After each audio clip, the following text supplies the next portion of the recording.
Hello, welcome to Infamous, the audio podcast. This is Brandon, or Mutilus on Discord. This is Parker, go by One Who Parks on Discord. This is Aaron. I go by Treffenwood on Discord. I just want to let you guys know that we had lots of claim from the last week or so of podcasting. I've gotten many compliments about how we're back on our A game, boys. Hey! That's right. 6 or 7 months of mailing it in has really led up to some real high quality effort that we've been putting in, and so good job on you guys. I like to think is it the 200-day moving average of the expectations that's just gone down low enough now? I think, there's always a huge spike around Adepticon every year. And that's mostly because A, people are driving, B, people are excited about different games, C, people see us playing games, and so then they check out the podcast. Or we cover events at Adepticon that people are interested in. So it's a lot of different things, but it's always nice to see a spike in listenership. Hey, speaking of spike in listenership and things that the people want, whatever happened to that nonsense ramble we did that one day? Did that get published anywhere? No, I totally cut that. Okay, cool. Okay, cool. For sure. I'm curious. That was one of the most fun I've had just talking to people in a couple weeks. Though. What are you talking about? Remember at the end of the MCP cast, we just kind of went on a riff? The soup? Was that the soup? No. I'm pretty sure that was the soup. Was that the soup story? No, I thought the soup story happened a week ago. Oh, okay. No, because we were talking about traveling with food, and then you told the soup story. Oh, okay. The story that got multiple comments in the Discord channel from Aaron. So okay, now I got to find out, because I started listening to the last two casts because Aaron made that post. That would have been episode 287. Okay. I'm going to go back. I'll listen to the whole thing. I'll listen to the whole thing again. We went to episode 287. Yeah, I started listening to the MCP cast because I thought it was on that one. I didn't remember it being on the Infamous cast. Oh, that's my mistake. For some reason, I thought it was at the end of the MCP one. Okay. Yeah. But yeah. I was talking with Aaron about this yesterday, but I was doing a head count of how many medals our group won at Adepticon. And so I know Jim got 2 for Mordheim. You got 1 for Judgment, is that right, Parker? Oh, I got 1. Yes. Aaron got 1. Aaron got 1 for Judgment and also 1 for Blood Bowl. Yep. I got 1 for Blood Bowl. Jeremy got 1 for Judgment, is that right? 2. He got 2 for Judgment. 2 for Judgment. He cleaned up in the side events. Mm-hmm. Kenny got 1 for Judgment. Kenny got 1 for Judgment. I think that's it. But between our 3 hotel rooms, that's pretty good. We got 9. Yeah. Nice. That's baller. Yeah, it was a super good time. I haven't played a lot of events at Adepticons over the last 5 or 6 years. I've been either recording games on video or just chatting with people or just doing logistical stuff around. And it was really nice to get back gaming again. I definitely had missed playing games at cons as much as I used to. I'm really happy to hear you say that, because it felt like you... No, I say the word is kind of resigned yourself, right? You're just kind of I guess I'm just going to do this now. Or was it more intentional, I really don't want to play games? It wasn't that I didn't want to play games. It was kind of a concession to, I think this thing needs to happen and someone needs to do it. And I had been mostly in an event organizing mindset for the past several years. And I've kind of taken a step back from that, which has been nice. But really there just hasn't been the game that I want to play as a tournament game. MCP had that for a little bit, but I think I don't really enjoy it that much as a con game. It is still fun, and I do have a lot of fond memories of playing MCP at cons, but I don't enjoy the race anymore, for MCP in competitive play. Right. For War Machine for the longest time, it was basically 10 years of us working our asses off trying to get as good at War Machine as we could, and it was really fun the whole time we were doing it. It got frustrating sometimes when different stuff was happening, but for the most part, the competition and the drive to get better was the point. Yeah. And it just, that isn't the point anymore. I don't feel that want for MCP, and I don't think that's necessarily a bad thing. It's just where I'm at with the game. Same thing with Blood Bowl. I've had fun playing Blood Bowl in the past, and I just, I don't have a strong need to get really good at Blood Bowl, but I do want to try and have fun with it. Well, I could tell I was really happy for you on Saturday night after you played your first 3 rounds of Blood Bowl and you had such a positive experience. I could tell you were vibing, like you were really having a good time at Adepticon, and I was very happy for you. I was excited for you to compete all day and just felt like your time was not wasted, and you didn't regret anything. You were just felt positively about it. So that was really cool. I'm glad you had that. Friday was super weird because we played, going into like a semi-competitive GW tournament with Old World. I had no idea what to expect because I've been to a bunch of fantasy tournaments back in the day, but it's a completely different community now. It's totally different people. And so I didn't know what to expect, and I didn't really want to get stuck in the middle of a 40K tournament. And so the first 2 people we had were super cool, and we had a great game. And then we ended with, like, our opponents were polite, but it just, like, clearly they wanted something from the game that we didn't want from the game, and vice versa. And so we were just, like, ships in the night while a game happened. And it's like they had no interest in, like, the aspects of the game that we were interested in. Right. And so it was just, like, well, I don't know why we did this. This was, like, a huge waste of 2 hours. And then also, like, then we had to wait another 2 hours for the announcements so that we could leave and go get dinner. And then that got followed up with the weirdest dinner I can ever remember having with a group of people, because we went to the not Mexican restaurant in Milwaukee where they don't have queso or drinks. It was just very odd. And so, it was just a really weird, because the first 2 rounds were great, and then it just ended with 6 hours of just confusion. Yeah. It was just like, I don't know, I can't say that I had a good time, but it wasn't a bad time either. Yeah. Aaron, I want you to know I listened to the Judgment Cast, and I really appreciated your take on Blood Bowl and my interaction with Blood Bowl. I felt like it was spot on. It was very clairvoyant. For anybody who also listened to that cast, Aaron knows me well, and that was very clairvoyant. I just wanted you to know, I wanted to give you that feedback. However, Kenny was wrong. Which is He usually is. Which is, I think another kind of quote that is not, for some reason the community in Judgment doesn't use that quote. They use Kenny is right, but Kenny was wrong. Because he said that he thought I was done with Judgment forever. I want you to know the opposite Blood Bowl? thing. Oh, sorry. Yeah, sorry. Blood Bowl forever. He thought I was done with Blood Bowl forever after my experience. But I spent the first, I want to say 6 hours of the car ride back just kind of, dissecting what happened during Blood Bowl, and your take was basically where we got. And then Brandon was like, hey, so you just want to make a bunch of Blood Bowl lists right now? And I was like, you know what, sure, let's see how this works. And then we just carved through half a dozen Blood Bowl lists, and it was so much fun. And so I don't know if you can tell very well, but I got my next Blood Bowl team already printed out. He already helped me out, and infamous member, Harvester member CJ is going to paint them. So I got my Dark Elf team ready to go. Now I just got to get them painted, but I'm going to be a 3-team coach here pretty soon. So no, I am not giving up on Blood Bowl. That's 4 teams than me. Okay. I know. I look forward to your continued evolution in the sport. Yeah. Kenny was just one event too soon. He just needed to relax a bit. Yeah. As usual, Kenny is early instead of late, but he's probably not wrong. Yeah. It's funny because I had no idea what you were talking about when you started going in about what they said about you in the cast. I'm like, I wonder what they said. Then obviously I got it as you went. I was like, that makes sense, because I'm going to read you a direct message I sent to Aaron on April 2nd. I said, Parker's pretty jazzed to play some more Blood Bowl. Aaron responds, I assume the sarcasm here is 10 out of 10. And I said, no? And he's like, I'm pretty sure Parker's never playing Blood Bowl again. I'm like, why are you guys assuming this? It was very funny. Yeah. But I think it was partially because we were in such a hurry to wrap things up on Sunday that nobody really talked to you after the tournament was over, and they didn't know how much fun you had on Sunday. Yeah. I had a really good time on Sunday. What I have decided is, for sure, I'm not going to Adepticon again without playing a Blood Bowl event, but I might do a one-day event. I might just do it one day.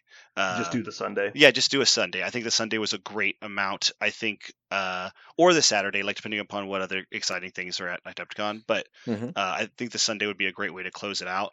I very much enjoyed those 3 games on Sunday, but Saturday win was hard. That was rough. Yeah. But I didn't have enough in the tank to play Blood Bowl. So I'm going to play some more events here. I'm going to expand my collection a little bit, see what other kind of things I might like. And not to say that I didn't like dwarves, I enjoyed that, but I'm just kind of explore the space. And then hopefully by the time I'm going to Adepticon next year, I've got 3 different teams to choose from, and I can pick and choose my experience and curate it a little bit. I think it'll be fun. Well, for anyone curious at home, I highly recommend Sunday Blood Bowl, because after my experience of 9 hours of sleep and 28,000 steps, sitting down for 3 rounds of Blood Bowl on Sunday before you drive home was very chill and very nice. Oh yeah. Let's say yes. Pour one out. Sit the fuck down. Jesus, Blood Bowl can be played sitting down. What a gentleman's game! I don't know if I've ever played a tabletop game that was meant to be played sitting down, or at least easily facilitated by that. But holy shit, that is a game changer that I did not think I would appreciate. Just leaning over tables for the past 20 years of my life, I just kind of assumed that's what I'll always be doing. But man, I got to play that whole game sitting down. It did feel like a lot like you said, playing chess. It does feel like that, and one of the ways it does feel like that is you get to just sit down, which is to me it felt like the royal chess, where you just yell and a guy walks on the board for you, and you're like, kill him, like knight to e4, and he like goes over and fake stabs the guy, and he walks off the board. Like that's what it felt like to me. It's like this is so like regal, like you just sit down. Aaron, I want you to know one of the things that I got really excited about now that I've played some Blood Bowl, and I feel like I've played like 9 games of Tournament Blood Bowl. I'm starting to see like what I would like to do. Like I had some people do some things to me, and like they chose some skills and things. I'm like, this is kind of a niche skill. Why'd you choose this? And then they used it in this way, and I was like, oh, that's cool. I like that. Yeah. So I'm like, I want to see if I could do something with that. So Brandon and I were cooking. Do a lot of cooking. Our lists were terrible. Yeah, but I don't know if they were good. We had fun making them. But we had really fun making them because they're like, oh, that'd be funny if this thing happened, or this would be really useful if this thing happened. So I am excited to try some of these things out, which is something I love about minis games. Is I'm now getting to the point at which I'm just not saying mighty blow, block on these guys, dodge on these guys, ship it. Now I'm thinking, what would be interesting on the Dark Elf Assassin is one of the ones we had a long conversation about. Like we really went through the whole list. Like what would actually be useful on the Elf Assassin? And so we really stared at it, and we came up with a really cool idea. And so I'm excited to try it now, which is something I found out not as good as we thought it was, but still interestingly good. Oh, not as good as we thought it was? Okay. Yeah, there's an interaction we didn't know about. So the thing we were thinking about is like you can stand up and still stab somebody, right? Is what we were talking about. Yeah. If you do, it uses your blitz action. Okay. So which for elves might not be the worst thing, but it just depends. I mean, you are correct, but tackle. It'd be interesting if you got jump up on them. Then you could jump up, stab, and it wouldn't be your blitz. Yeah. So you could put dive tackle on the witch elves. Could be cute. Maybe. What is because then you could dive tackle, jump up, blitz. Ah. So hold on. You jump up. Jump up lets you stand up for free, and if you use it, if you roll a 2+, you'll get to throw a block without moving, but with standing up, and it does not count as your blitz. Oh, I didn't know that was the second part of jump up. I thought jump up was just stand up. There's a secondary component of you can throw a block while jumping up, and it doesn't use your blitz on a 2+. And stab interacts with that positive. If you roll a 1, you don't get to stand up. You're just you stay on the ground. You fail to activate. The negative is really bad, but it can give you a free block you would not otherwise have. Still better than like failing a go for it or something, but like it's not a turnover, but it is you do lose an activation. Well, specifically, the reason why we like diving tackle, I remember, is because they like to stick on the targets that have to dodge out and leave anyway, and they already Go ahead. Yeah, so the idea is that you're forcing your opponent to roll more often because you're. What's the second rule they have that they follow you if you try to dodge out? It's shadowing. Yeah, shadowing. So they're shadowing, so then they have to dodge again, and then if they fail that, then you can diving tackle, and then their turn ends. Like it's right then. Then your guy stands up and walks for a little while or something, or immediately. Because you can you foul or do you have to blitz to foul? You do not have to blitz the foul. Foul, you can Yeah. move. So you could just stand up and foul immediately, for example. Like there are other things you can do. Yeah, our thought process was the assassin would be really good at picking on the like stunty models, The and dodgy so shit. like goblins and stuff. Yeah, and so that way you're not worried about trying to block through their dodge and all that. You're just like, I'll just roll an armor check on you, and those models tend to have dodge, and so having dive tackle and shadowing would make it harder to dodge away from them. No, if you put diving tackle or shadowing and you stay next to my goblin, I'm probably blitzing your ass with a troll. Like, Right. that's what's happening, which might be good, right? About Yeah. 5/6 of the time, you will. But- you are correct. But you're exactly right. Then now your opponent has to manage your assassin, and their assassin's doing a good job, right? Because they're forcing something like that. Maybe that's great. It gives the assassin a job other than be expensive and Right. dumb. But anyway, I was having fun. Uh-huh. Dark elves were were my favorite flavor of elves when I played the video game. So I'm excited to try them out on the tabletop. Cool. It is interesting to have a elf team that isn't, throw centric. I'll be I think a lot of playing people think they're the interesting. new High Elves at the tournament on Saturday, since they're a brand new team and I have 0 reps with them. But I'm very intrigued by them. They don't scream OP, but they do scream very interesting. Mm-hmm. Yeah, we stared at them for a little while. The only thing about the high elves for me is I have never appreciated the high elf fantasy aesthetic. There's something about their aesthetic that's not so cool. I think the white lions, which have a representation now in Blood Bowl, I think that was a kind of a cool idea. But for some reason, just the cone heads, I don't dig the cone heads. Just not a fan. And there's something about them I just don't appreciate. The Isn't rules that are just fine. like a Tolkien elf thing, though? I don't know. I don't know how. I think that's a Tolkien carryover. Okay. I don't know. I'm sure he describes precisely what their helmets look like, but I don't know. There's a couple paragraphs about the tassels hanging from the top. Right, and how many yarns, what's the thread count of their clothes and shit like that. And that was the problem with Tolkien, is I couldn't see the forest for the trees. I'm sure there was some point past, the forward or whatever it was that they actually started talking about the plot, but ugh. Aaron helped me make my list not terrible. Do you want to know my list, Parker? The one we made with what was the list we made? I remember I sent it to you. The Norse team. The Norse team. Oh, okay. I don't think we actually did that one in the car. I was just playing with it. Right.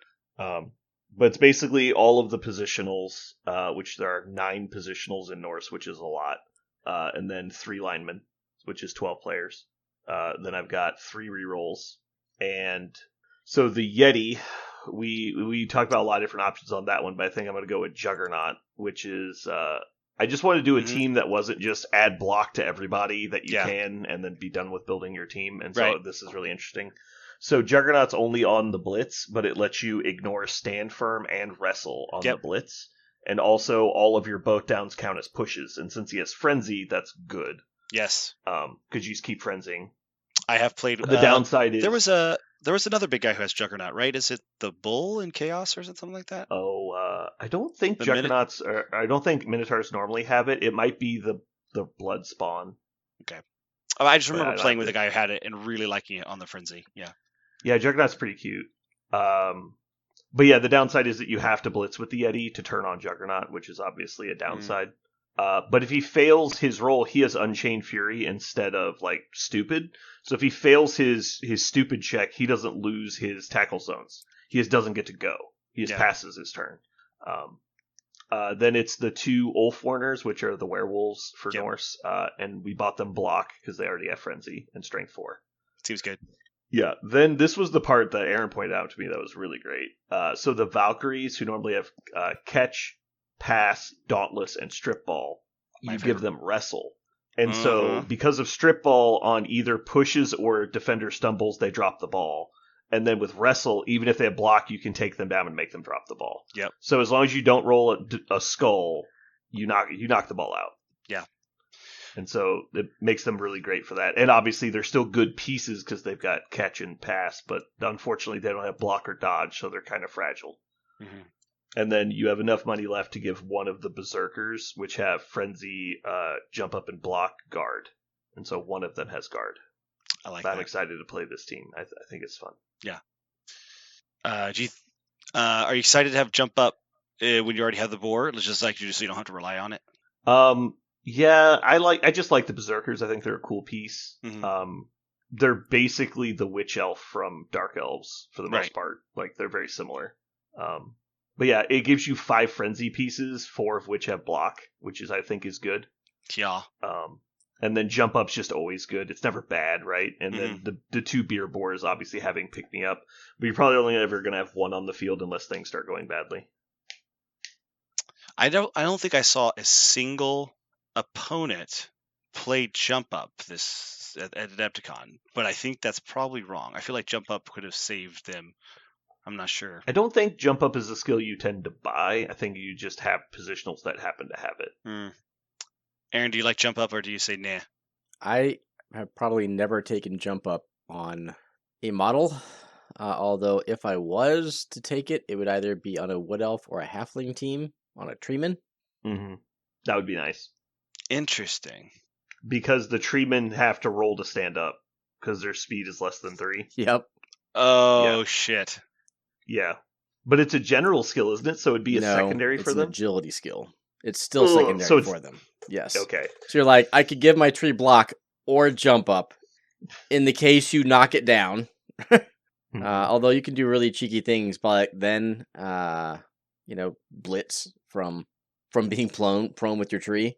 But it's an agility test to stand up to blitz on a jump up, isn't it? No, not to blitz. To block. Oh, it's an edge test to block. If you block blitz without blitzing, okay. you can just blitz like normal, but you could stand up, and if there's no one next to you, like move twice, go for it. Like people don't expect your tree to be doing stuff like that. The unexpected blitz break tackle treatment. There's jump up break tackle treatment. Again, that would be hilarious. I wouldn't do it, but it is cute. Yeah.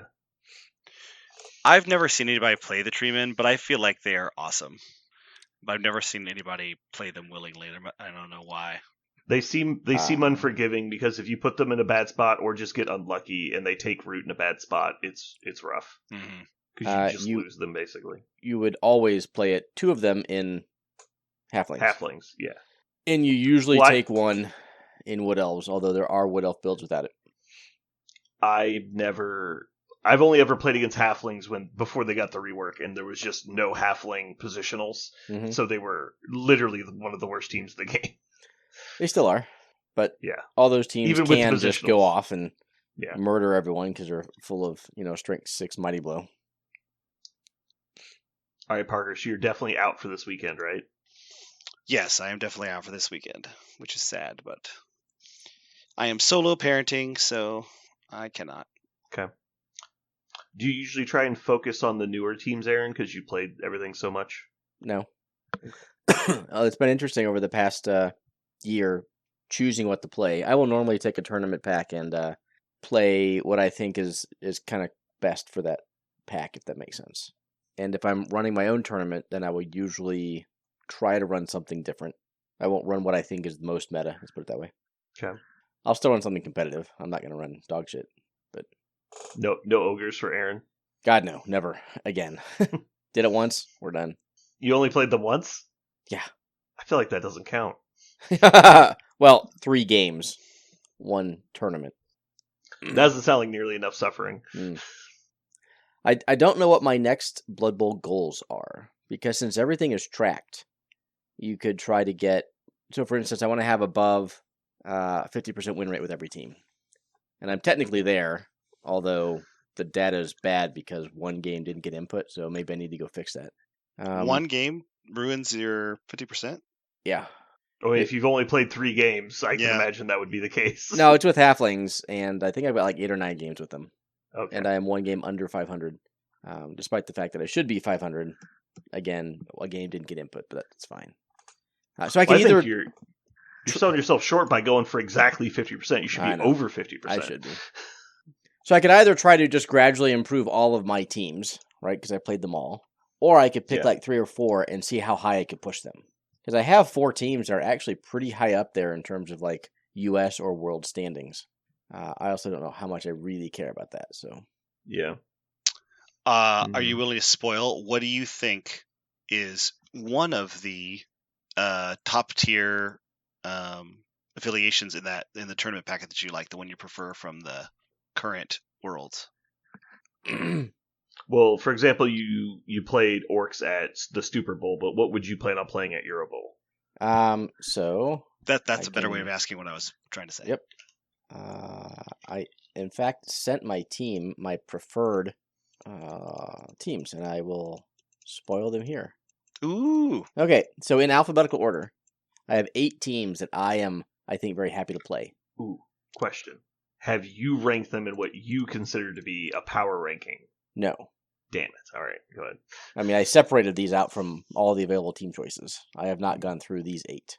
So number 1 is Vanilla Amazons. Amazons just get everything that they want. It's just a super good team that doesn't have to pay extra for elite skills because they already start off with fucking 12 or something. Yeah, everyone gets dodge for free, and they all have access to general as a primary, so you can get block on everybody. Yep, and you've got 2 strength 4 models. So I'm continuing to evolve and learn myself, but one thing I really think I like is access to 2 or more strength 4 characters. They just give you so much flexibility with being able to just not have to worry about guard or joint assists and being able to clog up stuff. So I really kind of focused on teams that had strength 4 on it in some fashion. So yeah, Vanilla Amazons, despite the fact you don't get a lot of skills, just have everything. So that's team number 1. Team number 2 is Scrappa Sorehead Chaos Dwarves. Scrappa Sorehead is a goblin star player that has a pogo stick. So when I look at Chaos Dwarves, they have 2 strength 4 bull centaurs. They've got 6 Chaos Dwarves with high armor, low mobility, and then hobgoblins. And the hobgoblins are the weakest part of the team. The regular linemen don't do anything. So the problem with Chaos Dwarves is ball handling. Always has been. And so what I want to do is take Scrappa Sorehead, and he becomes a movement 7 dodge stunty pogo ball carrier for my relatively bash focused bull centaurs and linemen. So it's basically the similar concept to like old dwarves with Griff, but Yes. You're just doing it with the Chaos guys because you want the Strength 4 native. Yep, and Chaos Dwarves used to do this with Hecklin Scuttlespike, but then he is no longer able to be taken by Chaos Dwarves, and this is a very good thing. Richard is going to test this build this weekend, but I'm really excited to potentially play Chaos Dwarves with Scrappa. Number 3 on the list is Death Roller Dwarves, what Parker just piloted. The same team or just the team in general? The team with a Death Roller. It is very, like, when you do that, the build kind of has to make itself, right? I'm taking 11 or 12 players. I'm getting 2 bribes. I think I'm taking, like, Quad Mighty Blow. I'm just putting beef, and I'm just going to roll dice and see what happens. Yeah. Question on the Chaos Dwarfs is probably obvious for veteran players, but I assume you're not taking the Minotaur so that you can afford the star player? I'm not taking the Minotaur because I hate big guys. You hate big guys in general. Okay. Yep. I played all of last year with an offensive-minded big guy. And there are some games when he does amazingly well and other games where you want to tear your hair out, and I'm done with those games. I would much rather cackle when my opponent rolls ones, wanting to blitz me with this big guy. So especially in most games, you're giving up basically 2 rerolls to take that big guy. Yep. I will take a big guy if it's a roadblock that I just generally, like, their activations aren't going to be key to my turns. Like trolls and ogres, I'll take. Rot spawns, yep. But I don't want an offensive big guy. So they can be very good. I don't want one. Team number 4 is Quad Guard Nobility. I really like Nobility. This team does not have a Strength 4. I might be taking the Ogre. I'd have to go back and look at my build. But being able to take 4 Guard on Wrestle Stand Firm pieces is chef's kiss amazing. I play, I think, a very strong positional game.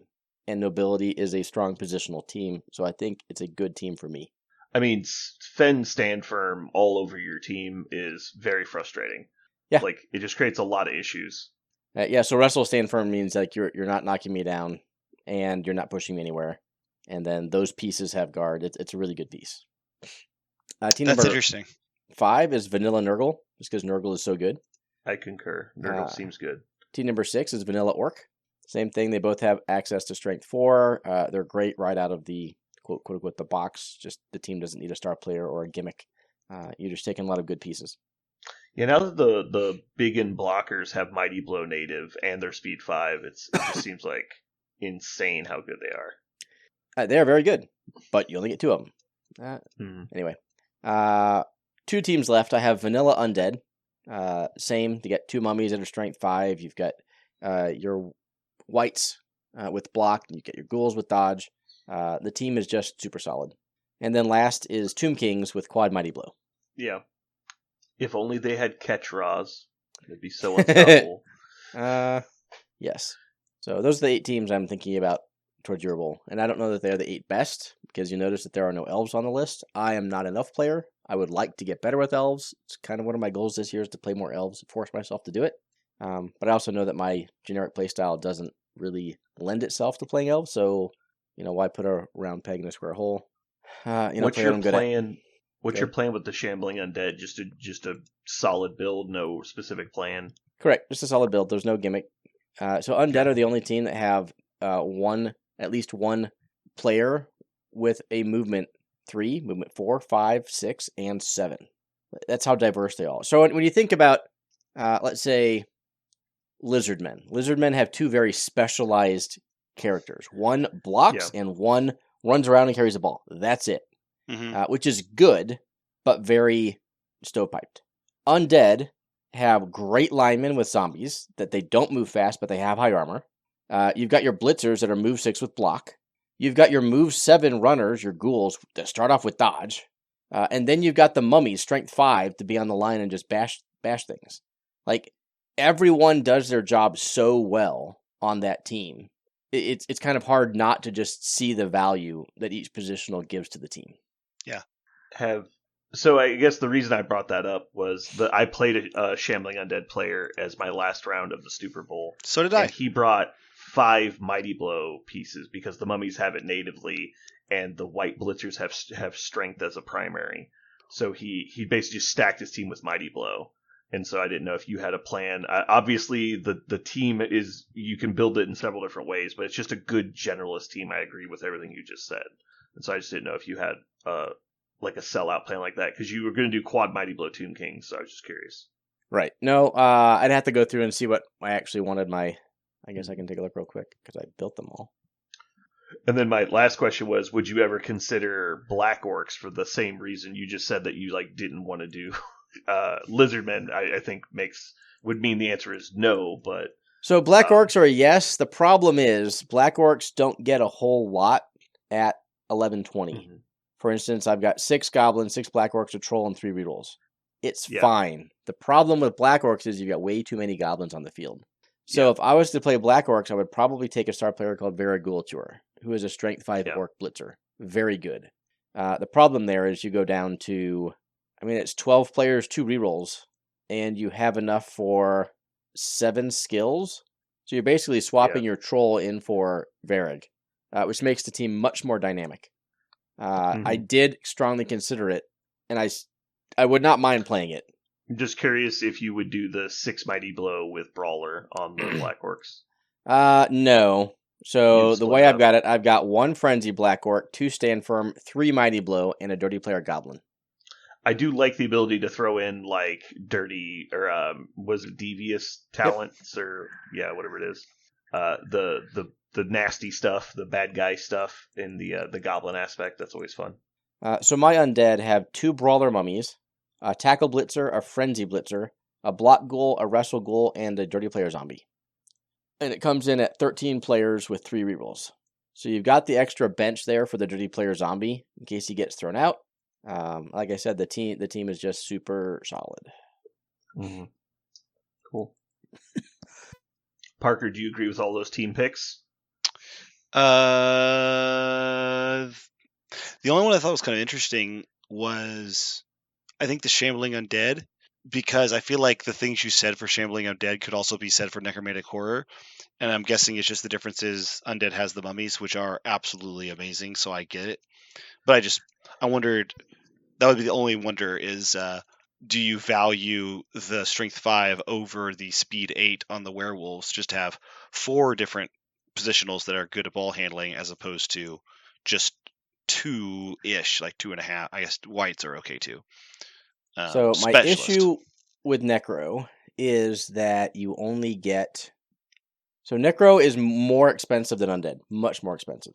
So like I said, the Undead team had 13 players. 3 rerolls is the Undead team. Necro has... Because the werewolves are so expensive, yeah. Yep, 12 players and 2 rerolls. And a team They're mascot. also- So you got 2.5 rerolls, 1 less player, and you get fewer skills. Are they tiered higher? Undead's actually tiered higher, but you have to spend all of your flowing funds with Necro to get your team. the team. Yeah. Also, the werewolves require you basically to take block because they're frenzy strength 3. Or at least you have to upgrade them with a premium skill, at least in my opinion. Yep. And so that's not only making them 120k a piece, but then you're throwing another 30k on the back end for their skill.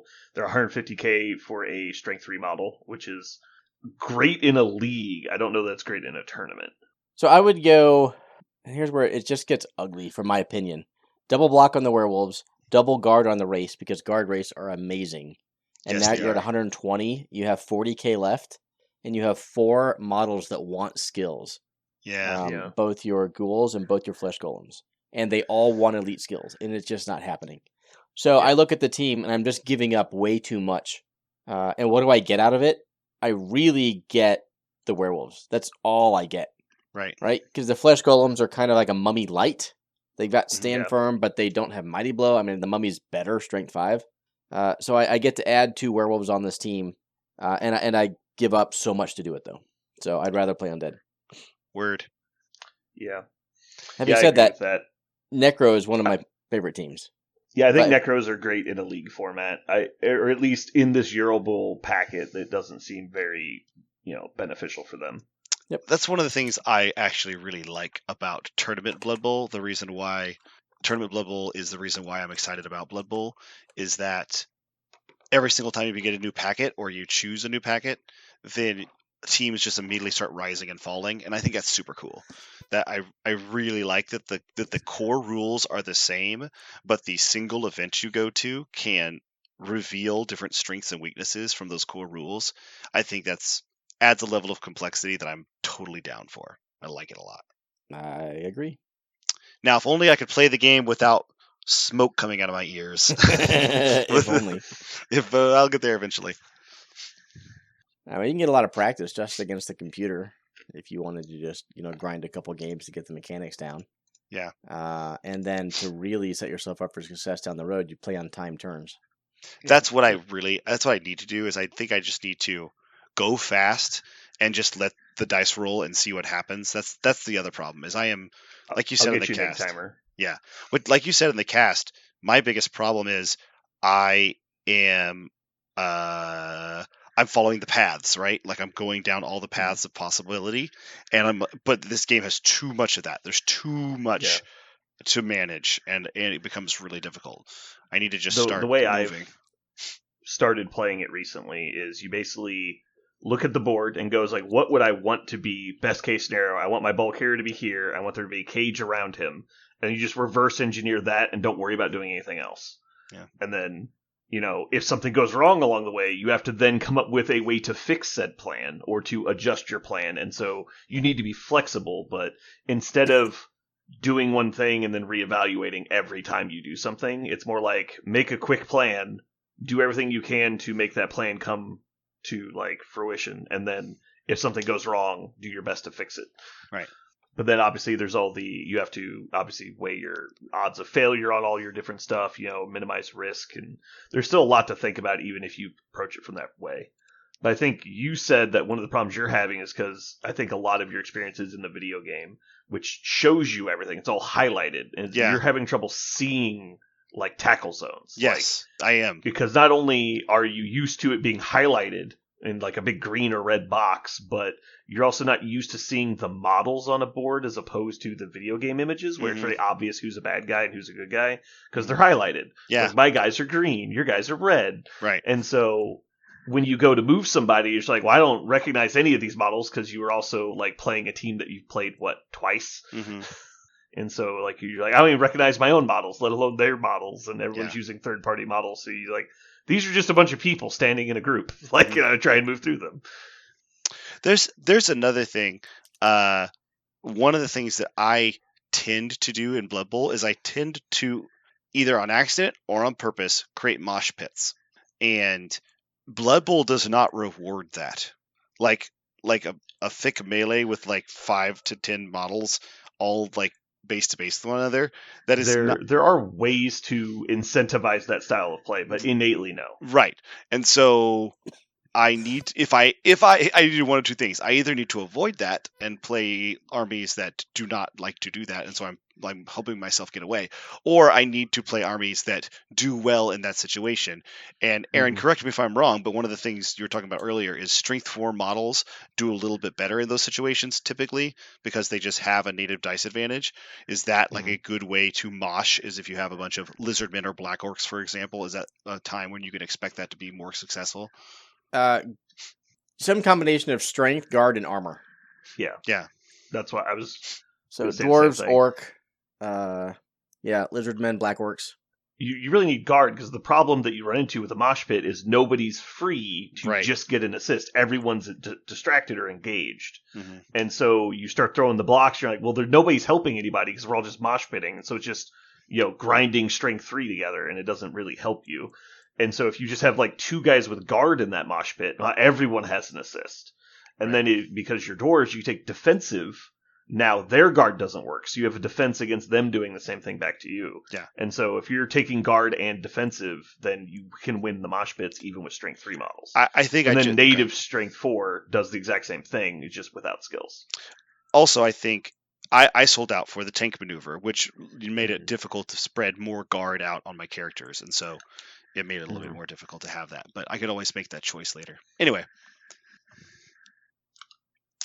But yeah. So, moral of the story: Kenny was wrong. I'm still totally in. Blood Bowl on the brain, and still excited to try. Well, as a Blood Bowl enthusiast, I'm happy to hear that. Yeah. Sweet. All right, you guys want to jump into Mojo? Yeah, let's do it. All right. This week in Mojo World, we have vampire movies. I guess specifically vampire movie franchises, because we're not going to allow sequels. No sequels. Boom. Deal. You can pick a sequel if you want, but nobody else can name a movie from the same franchise. All right. So going first, we have... I didn't actually do this yet. Hold on. Not me. I had Best Birds. Yeah, Aaron is first. I'm first? Yeah, and I'm just going to start typing your movie that you're picking. You should do... Oh, gorgeous Kate Beckinsale. I don't care how bad the movies are. You still get to watch them all. Yeah. So Underworld, that will put me up next. Man, there's so many to pick from. I didn't actually think about what I was going to pick first. I just wrote down a bunch of movies. Oops. I'm going to go with Blade. There's a lot of probably better ones, but I'm going to say Blade. And I guess I shouldn't have, because Parker can't say Blade, so I would have gotten it by default. You're right. I was about to have to do the Dompier movie, is what I was going to say. But... All right, Parker, you get 2 picks. This is a good time to go last. So. Yep, I'm going to go with What We Do in the Shadows and Sinners. I have seen neither of those. Oh. They're very both of those movies have very different tones, but I've seen the TV show What We Do in the Shadows, yeah. But I know the movie is slightly different. Yeah. All right. But Sinners, cool. Sinners is wonderful. I recommend it to anybody. It's just a great movie. Next up, I'm going to go with a movie with a very similar tone to Blade, Interview with the Vampire.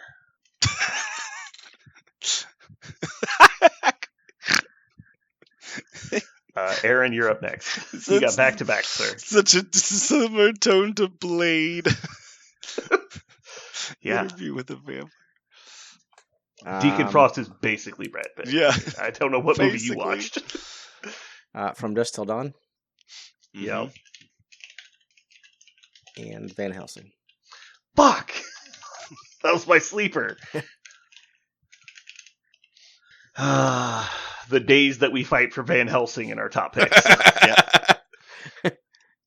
Man, how is this movie still here? I feel like I have to take it. I've got 3 movies. I don't know which one you've got. Man, there's like... we'll just have fun in the honorable mentions, I guess. We're gonna go with Bram Stoker's Dracula. Okay. With my boy, can't remember his name right now, Keanu Reeves. Mm-hmm. And Gary Oldman. All-star cast. Yeah. All right, Parker, final pick. This is my goofy bad movie, but I love it. League of Extraordinary Gentlemen. I had to think for a second if there was a vampire. Yeah, in it. That's how little our part is. Yeah, the female, I guess female lead ? No, only female character. I don't know if she led anything. But she's the only. She did have a fun ending to her story. Yeah. If I had to guess, I would have never said that if League and Van Helsing were taken, that I would have picked neither of them. Yeah, I would have guessed that. That seems impossible. These are like both my movies. Yeah. Like these are my core memory movies. Yeah. All right. Good honorable mentions is Day Shift. Do you ever see it's the new movie? Mm-hmm. It's fun. And I almost picked this because it's Mel Brooks, but I went with League instead. But Dracula, Dead and Loving It. Did you ever see that one? No, I have not seen that Liam Neeson. Not Liam Neeson. Liam Neeson. Because he played... Leslie Nelson, sorry. Yeah, he plays Leslie Nelson in the reboot. Yeah. Leslie Nelson plays Dracula in a Mel Brooks movie, and it's exactly as comical as that sounds. 33 1/3. Yeah. Aaron, do you have any honorable mentions? I have a few. I do not. Go ahead. Okay. Renfield with... Young Beast and the best actor of all time, Nicolas Cage. It was okay. I thought it'd be better, but it was okay. It was a cool, like, I liked that it was called Renfield, and it was about that. Yeah. Like, that was cool. Yeah, it was fun. John Carpenter's Vampires, which is like right up there with Lost Boys for like core 80s vampire movie. Mm-hmm. 30 Days of Night. This is pretty well known at this point, but originally it was a very lesser known movie. Have you guys seen this one? I have not seen it. I know of it. Josh Hartnett is an Alaskan oil driller, I think, and the vampires go to Alaska, the Arctic Circle, in the different seasons because there's no sunlight. Right. And so they have like 30 days of no sunlight, and they just completely massacre a town. It's a really fun movie. It's when vampires, like when you think about like logically what would a vampire do, it's like, well, that actually makes a lot of sense. It's just a cool movie. Dracula Untold, which is I think much maligned, which unfairly maligned. I think it wasn't a great movie, but for just like generic Dracula, no frills, it's not bad. Basically, it's the closest thing to old world vampires you're ever going to see on the big screen. How about that? But yeah, if you haven't seen it, it's pretty cool. Basically follows the Dracula becoming a vampire, as opposed to being the Count. And then finally, this was about to be my number 3 pick, Vampire in Brooklyn. This movie should be seen by all children at all times. I watched this movie when I was 6 years old, and I've never forgotten it. Yeah, I've seen that movie. I can't remember anything about it. It's not sticking in my memory, but I know I've seen it. My dad was really huge. Okay. It's my dad the was most vulgar movie Murphy fan I have ever seen. Yeah, it is like peak Eddie Murphy aggressive comedy. Like it is in your face. I'm not gonna lie. I rewatched Beverly Hills Cop because I told Sarah, I was like, "This has got to be good." I have nothing but amazing memories of this. My dad just like belly laughing at it, and I watched it like. Not even a chuckle. Like the whole time, I'm just like, this is. You're even like a little cringe at points. You're like, oh god. I was like, this was. Not only was this not funny, but it wasn't even that entertaining. He is. He was fun. Like he's charismatic. Yeah, he's charismatic, but it was not like. It was so kitsch, like you said, almost cringe. Cool. Alrighty. I'm going to try and go with Aaron this weekend to a Blood Bowl tournament of 3 people. It's going to be great. We're going to have a good time. Parker, you should go. Alas. Yeah, I know.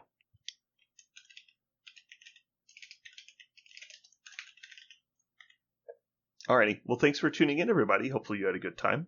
This has been Brandon. And Parker. And Aaron. And you just listened to Vampire Movie.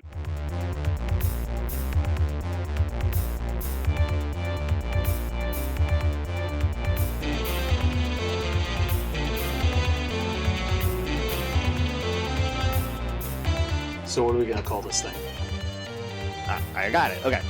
Incredible, new, fantastic, astonishing, mighty, original, uncanny, sensational podcast. I'm just going to put down infamous.